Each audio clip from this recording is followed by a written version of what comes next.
Hello class, a very good morning to all of you.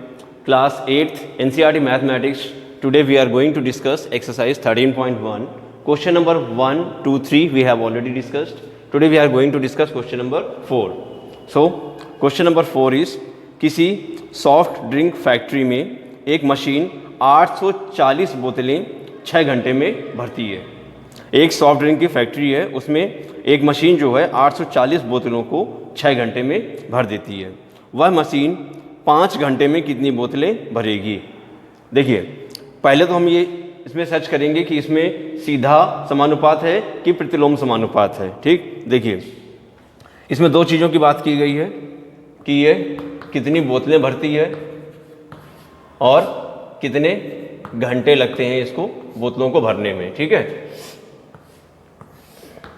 तो 840 बोतलें भरती है ये मशीन कितने 6 घंटे में। ठीक है, समय दिया हुआ है घंटे में, ये बेटा आपका समय है जो कि घंटे में दिया हुआ है। ठीक है, 6 घंटे में भरती है, तो 5 घंटे में कितनी बोतलें भरेगी? देखिए, जब हम किसी मशीन को चलाते हैं, किसी भी मशीन को चलाएंगे, ठीक, तो ज़्यादा देर तक काम करेंगे तो ज़्यादा वर्क हमको मिलेगा और कम देर तक काम करेंगे तो कम वर्क हमको प्राप्त होगा। ठीक, अगर बहुत अधिक देर तक काम करेंगे तो ज़्यादा काम हम कर ले जाएंगे। ठीक, और अगर हम समय को कम करेंगे तो उसी मशीन से सेम लिमिटेशन पे कम काम होगा। ठीक, तो ये है आपका सीधा समानुपात। क्या है ये?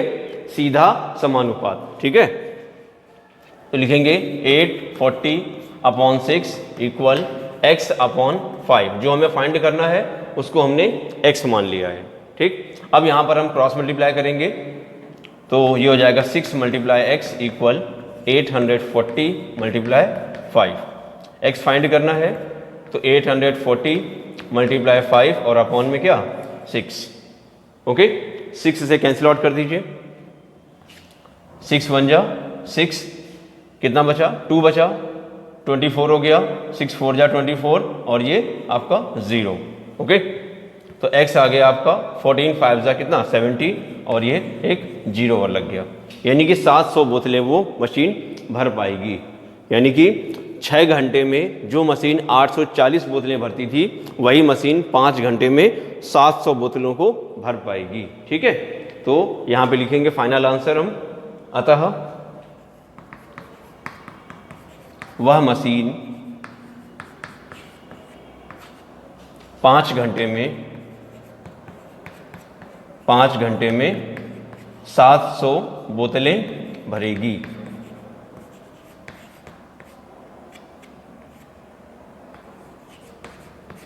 ओके, तो ये हो जाएगा हमारा फाइनल आंसर। ओके, आते हैं क्वेश्चन नंबर 5 पर।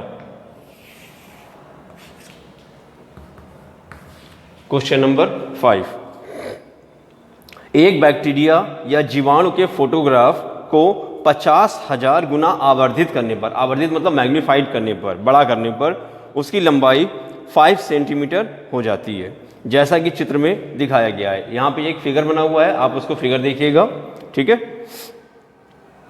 तो 50,000 गुना आवर्धित करने पर उसकी लंबाई 5 सेंटीमीटर हो जाती है, जैसा कि चित्र में दिखाया गया है। इस बैक्टीरिया की वास्तविक लंबाई क्या है? देखिए, 50,000 गुना जब बड़ा किया जाता है तब उसकी लंबाई 5 सेंटीमीटर आती है। ठीक, तो ये तो कंफर्म है कि लंबाई उसकी बहुत छोटी होगी, बहुत छोटी होगी। ठीक, तो 5 सेंटीमीटर को 50,000 से आप डिवाइड कर देंगे तो उस बैक्टीरिया की वास्तविक लंबाई निकल आएगी। तो लिखेंगे पहले बैक्टीरिया की वास्तविक लंबाई, बैक्टीरिया की वास्तविक लंबाई बराबर 5 सेंटीमीटर को डिवाइड कर देंगे किससे? 50,000 से। ठीक है, तो 5 से कैंसिल कर देंगे, 5 × 1 = 5, ये 0 और ये 3 0 और। ठीक, तो ये आपका आ जाएगा बेटा 1/1, 2, 3, 4, 10⁴, ये इतने सेंटीमीटर, जिसको हम लिख सकते हैं क्या? 1 × 10⁻⁻4 सेंटीमीटर। देखिए, अगर ये जीवाणु की लंबाई, बैक्टीरिया की लंबाई माइनस में निकल रहा है, इसका मतलब है बहुत ही छोटा जीवाणु है। ठीक है, तो ये आपकी वास्तविक लंबाई उसकी निकल आई। ठीक, अब क्वेश्चन आगे बोल रहा है इस बैक्टीरिया की वास्तविक लंबाई क्या होगी। यदि फोटोग्राफ को केवल 20,000 गुना आवर्धित किया जाए तो उसकी आवर्धित लंबाई क्या होगी। ठीक, तो यहाँ पर हम इसको दो भागों में ब्रेक कर लेंगे। पहली आवर्धित लंबाई, और अपॉन में आवर्धन के पश्चात लंबाई या वास्तविक लंबाई।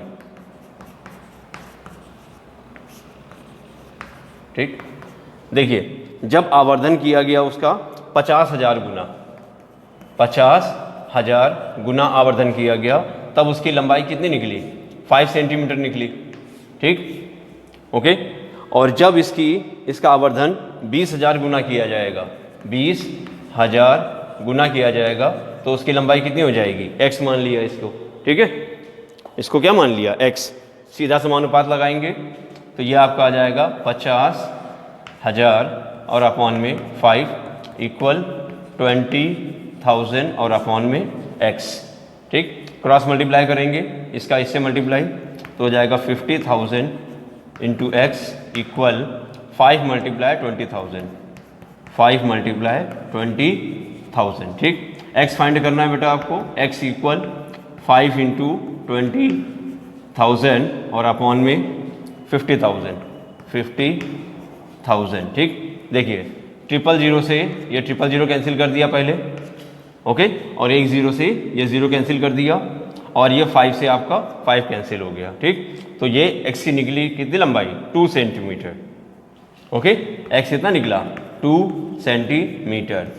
यानी कि जब हम उस बैक्टीरिया को 20,000 गुना आवर्धित करेंगे तब उसकी लंबाई कितनी निकलेगी, 2 सेंटीमीटर उसकी वास्तविक लंबाई निकल के आएगी।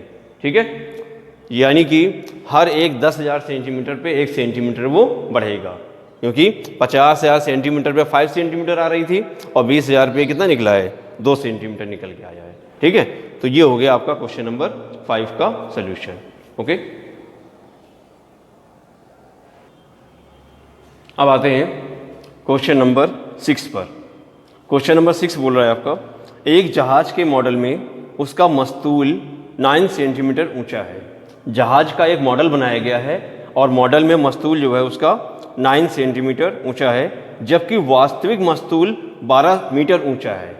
सोचिएगा, 12 सेंटीमीटर बोल रहा है मॉडल में और रियलिटी कितनी होती है, वास्तविक मस्तूल की 12 मीटर ऊंचा होता है। ठीक, यदि जहाज की लंबाई 28 मीटर है तो मॉडल की लंबाई कितनी होगी। ठीक, तो देखो इसमें दो बातें बोल रहा है, मॉडल की लंबाई और वास्तविक लंबाई। ठीक है, तो उसी को लेके चलेंगे हम।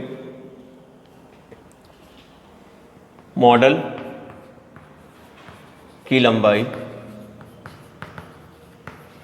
और वास्तविक लंबाई, वास्तविक लंबाई। ठीक है, देखिए एक जहाज के मॉडल में उसका मस्तूल 9 सेंटीमीटर ऊंचा था। मस्तूल मॉडल में कितना था, 9 सेंटीमीटर। ठीक है, और वास्तविक जहाज का मस्तूल 12 मीटर ऊंचा होता है। ये रियलिटी में कितना है, 12 मीटर है। ठीक, एक डेटा ये दिया हुआ है और जहाज की लंबाई अगर 28 मीटर है, यहाँ पर रियलिटी बस दी हुई है 28 मीटर, तो उसके मॉडल की लंबाई कितनी होगी। मॉडल की लंबाई को हम मान लेते हैं x। ठीक है, ये चीज, तो यहां पर आप ये मान लीजिए कि अगर वास्तविक जहाज बहुत लंबा होगा तो उसका मॉडल भी थोड़ा लंबा बनेगा, बड़ा बनेगा। ठीक, और अगर जहाज छोटा सा ही होगा तो उसका मॉडल और भी छोटा होगा। ठीक, तो यहां पर ये आपका सीधा समानुपात है। क्या है, सीधा समानुपात। ठीक, लगाएंगे 9 सेंटीमीटर और अपॉन में 12 मीटर इक्वल x और अपॉन 28 मीटर। ठीक, इसे भी हम मीटर में कन्वर्ट कर लेंगे तो हमारा आंसर मीटर में आ जाएगा। ठीक, तो सेंटीमीटर को मीटर में कन्वर्ट करेंगे, 100 से भाग करेंगे, 2 नंबर के पहले पॉइंट लग जाएगा, तो 0.09 और अपॉन में 12 इक्वल x अपॉन 28। ठीक है। अब ये पूरा डेटा आपका मीटर में आ गया है, कन्वर्ट हो गया है। तो 12 का मल्टीप्लाई x से करें तो 12 मल्टीप्लाई x इक्वल 0.09 मल्टीप्लाई 28। तो x इक्वल 0.09 मल्टीप्लाई 28 और अपॉन में 12। ठीक, कैंसिल कर दीजिए इसको। 4 7 जा 28, 4 3 जा 12। ठीक है, और 3 से ये कैंसिल हो जाएगा 0.03 बार। ठीक है, 3 3 जा 9। मल्टीप्लाई कर देंगे इसका तो x की वैल्यू आ जाएगी 7 3 जा 21। 2 नंबर के पहले पॉइंट है, 2 नंबर के पहले पॉइंट आ जाएगा 0.01 मीटर, जिसको हम 21 सेंटीमीटर भी बोल सकते हैं। ठीक है, 0.01 मीटर या 21 सेंटीमीटर, ये दोनों आंसर आपके सही माने जाएंगे। ठीक, तो ये है आपका क्वेश्चन नंबर 6 का solution. Okay, that is all for today's video. Thank you for watching this video.